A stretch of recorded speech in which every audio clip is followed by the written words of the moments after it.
This homelessness crisis is giving Americans so much headache. You go to one city. Homelessness, you go to another city. Homelessness, in fact, if you go to your dream city, homelessness after homelessness. It is just too much for anyone to handle. But the question now is, why so many Americans are still homeless in 2025? Back in September, New York Mayor Eric Adams revealed new fears as tens of thousands of asylum seekers flooded the city. I don't see an ending to this. This issue will destroy New York City. A short case study, San Francisco. I want to start with San Francisco. We know that city alone is damn expensive and nobody can even dare to deny it. But the homelessness itself has a big question mark.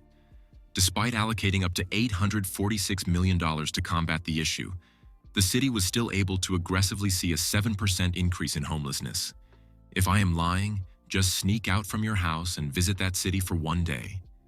Then you will see the signs and wonders. Challenges such as poor maintenance of housing units and insufficient case management have hindered progress.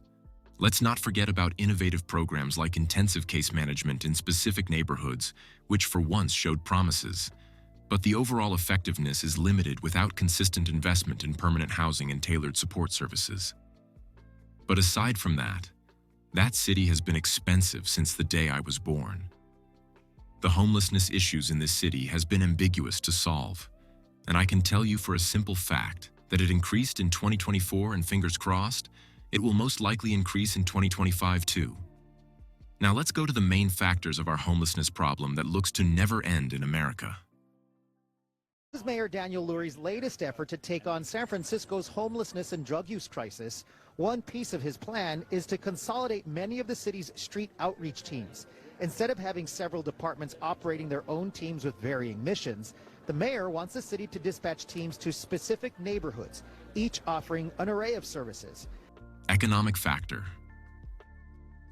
The Federal Reserve Bank of Minneapolis reports that homelessness has risen from 1.75 per 1,000 people in 2022 to 2.3 per 1,000 in 2024, which is obviously a 30% increase. This uptick is strongly correlated with rising rent prices and a decline in rental vacancies, making affordable housing increasingly scarce for low-income individuals and families. One of the annoying drivers of the recent increase in homelessness is the escalating cost of housing. The way some Americans are living in the streets is now frustrating. Like the saying that goes, "The rich are getting richer and the poor are getting poorer." The way rent has risen like crazy will make you to rethink the country itself. The rising rents and a shortage of affordable housing options have made it thoroughly and increasingly difficult for low-income individuals.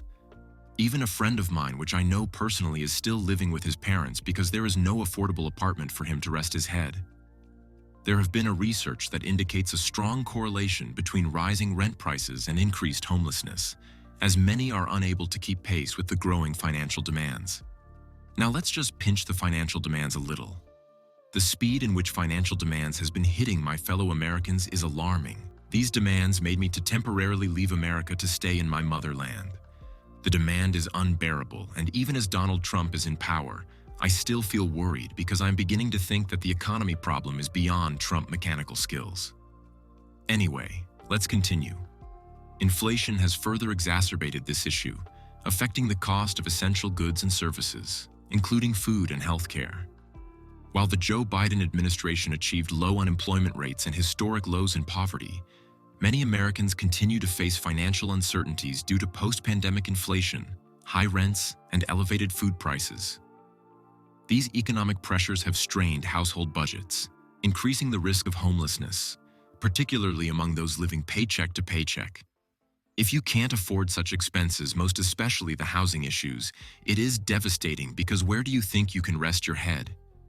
If you are living paycheck to paycheck in America, please keep fighting and let your spirit not be broken because the homelessness crisis does not seem to be far from over. New tonight, the federal government reports that there has been a double-digit jump in American homelessness compared to last year, and an even bigger jump among families. The social burden. The way the mental health issues and substance abuse disorders has drastically increased in America, it has been a nonsense contributor to the homelessness we are seeing with our own two eyes. Approximately 30% of chronically homeless individuals have mental health conditions, and a substantial portion struggle with substance dependencies. Whenever you think of your mental health, you think about how it is very, very expensive to have the adequate access to mental health treatments. Those with substance addiction needs help, and the tiny addiction treatment services that cannot reach everyone have made such people unable to obtain the necessary support to stabilize their lives, leading to prolonged periods without stable housing. As we are done with the crisis in the mental side of high homelessness, we need to dive into the racial part if you don't mind.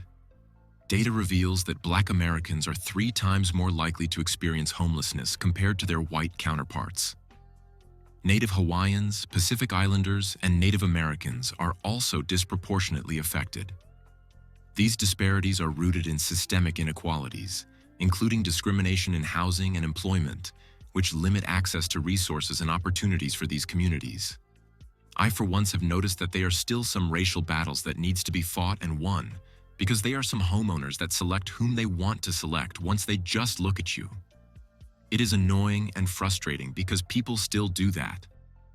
Department of Justice filed a lawsuit. It alleges that the rental agent of SSM Properties LLC acted out of discrimination by rejecting potential Black tenants from renting at Pearl Manor Apartments. According to DOJ officials, the agent told a Black tenant, quote, "I can't put you at Pearl Manor. Them old men will have a heart attack. They'll be thinking I done let the zoo out again," end quote.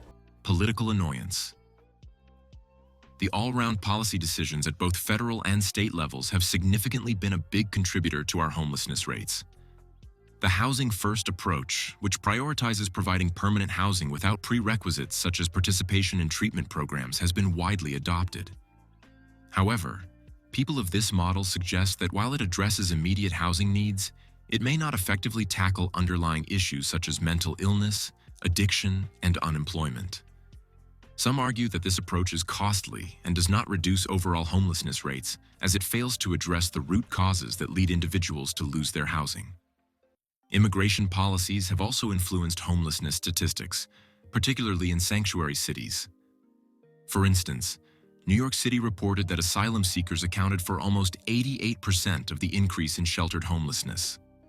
Similarly, Illinois experienced a 116% increase in homelessness, with over half of this rise attributed to immigrants in Chicago shelters.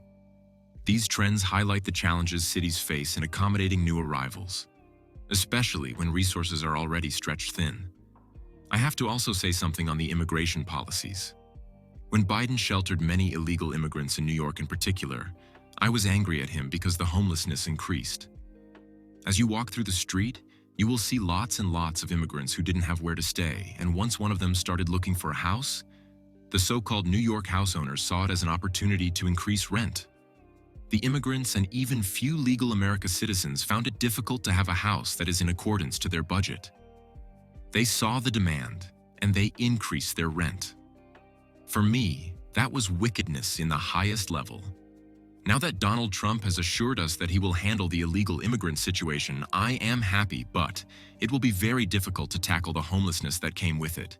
It will be very, very difficult, I can assure you of that, and if he is able to pull this through, he will be remembered for years to come. And that is the fact. In Phoenix, the city recently cleared a large encampment located downtown. It seems that the quote-unquote cleanup that the city did just spread the mess out a lot further. People going through everyone's dumpsters, dragging stuff out into the streets.